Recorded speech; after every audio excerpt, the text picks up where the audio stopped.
노년기에 접어들면서 신체적 또 심리적으로 정말 많은 변화를 겪게 되시죠. 네. 그 가운데 인체의 또 중추 역할을 하는 뇌도 또 다르지 않을 겁니다. 교수님, 흔히 뇌가 늙는다 이런 얘기 하는데 실제로 네. 그런 건가요? 예. 우리가 나이가 들면서 네. 우리 신체 기능이 여러 기능에도 장애가 있지만 뇌에도 그런 변화가 나타납니다. 그래서 대표적인 뇌 변화는 우선 우리가 뇌를 육안적으로 봤을 때 그러니까 육안으로 우리가 들여다보기 힘드니까 보통 우리가 뇌 CT라든지 MRI를 촬영을 하게 되어 있습니다. 예. 그렇게 해서 촬영을 했을 때 보면 나타나는 것들이 크게 이제 뇌 전체의 무게가 줄어든다든지 뇌 부피가 줄어드는 그런 현상이 나타나고 이렇게 뇌 전체 부피가 줄어드니까 뇌 속에는 뇌 안에 이렇게 우리가 흔히 뇌척수이라고 하는 물을 이렇게 담겨져 있는 부위가 있습니다. 네. 그 부위는 상대적으로 넓어지게 되겠죠. 이것이 우리가 뇌실이라고 하는데 뇌실이 넓어지고 그다음에 우리 뇌가 보면은 호두같이 이렇게 주름이 되어 있는데 뇌 부피가 줄어드니까 주름과 주름 사이에 간격이 넓어집니다. 이걸 우리가 뇌 고랑이 넓어진다 이렇게 얘기를 합니다. 이런 큰 변화가 있고 네. 그리고 또 이거를 또 자세히 현미경을 좀 더 들여다보면은 뇌를 이루고 있는 여러 가지 신경세포들이 있는데 이런 신경세포들이 시간이 지나면서 노화가 되면서 점점 소실이 일어나고 그리고 섬유의 수초화라고 해서 세포를 감싸고 있는 조직이 있습니다. 이 감싸고 있는 이 수초가 점점 나이가 들면서 얇아지게 됩니다. 얇아지게 되면 어떤 현상이 생기냐면은 우리가 세포와 세포 사이에 정보 전달하는 전기 전도 력이 약해지게 됩니다. 그래서 나이가 들면 정신 기능이 떨어지고 생각이라든지 감정이라든지 이런 것들이 기억력 점점 같은 것도 둔화가 되고 떨어지고. 이런 현상이 되죠. 이제 그런 것들이 나타나고 그 다음에는 뇌 세포 사이의 밀도도 상당히 감소되는 이거 우리 다른 말로 시냅스 밀도의 감소라고 하는 이런 변화들이 일어난다고 볼 수 있겠습니다. 모든 게 얇아지고 모든 게 감소하고 고랑은 깊어지고 너무 서글픈 얘기만 해주신 것 같습니다. 예.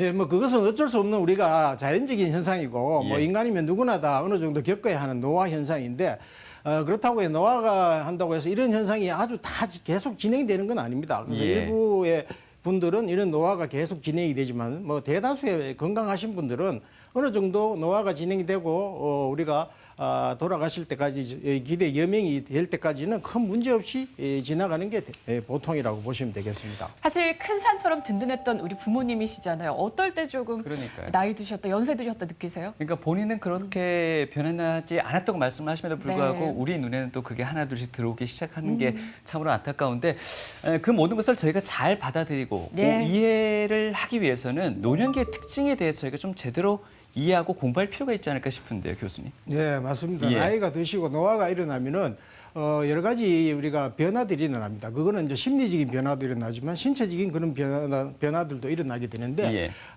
대표적인 게 신체 기능이 떨어지니까 아무래도 활동이 떨어지겠죠. 그래서 모든 활동이 단순화가 되고 더 나아가서 인지 기능이 떨어지니까 지적 활동도 떨어지고 기억력이 떨어진다든지 이런 현상이 나타납니다. 그리고 노화가 일어나면은 새로운 변화에 대한 적응하는 능력이 자꾸 떨어집니다. 그러니까 변화되는 것을 상당히 싫어하게 되겠고 네. 점점 보수적인 그런 성격으로 바뀌게 되겠죠. 대신에 아주 단순하다든지 아주 안전한 거라든지 친숙한 거에 대해서는 아주 오히려 더 좋아하고 그러다 보니까 자꾸 과거로 회귀하게 되죠. 그래서 예. 자꾸 지나간 과거에 집착을 하는 그런 현상들이 생기게 되고 따라서 새로운 걸 배우는 능력이 떨어지게 되니까 전반적으로 성격이 융통성이 줄어들고 성격도 점점 완고해지는 그런 변화가 일어난다고 볼 수 있습니다. 그래서 어느 정도는 이런 변화가 자연스러운 현상이라고 생각하시면 되겠습니다. 네. 예, 그리고 또 노년기가 되면은 여러 가지 정신의학적 문제들이 발생을 하는데, 노년기에는 대부분 여러 가지 이 내과적인 질환이나 경미한 뇌질환이 동반되는 경우가 많습니다. 또 어떤 경우에는 과거에 어떤 정신건강의학과에 어떤 관련된 질환을 앓고 있던 분이 이 노년기가 돼서 다시 재발하는 경우가 있을 수 있겠죠. 예를 들면 젊을 때 우울증을 앓다가 치료가 돼서 잘 좋아졌는데 노년기에 다시 재발하는 그런 경우도 있을 수 있겠고 예.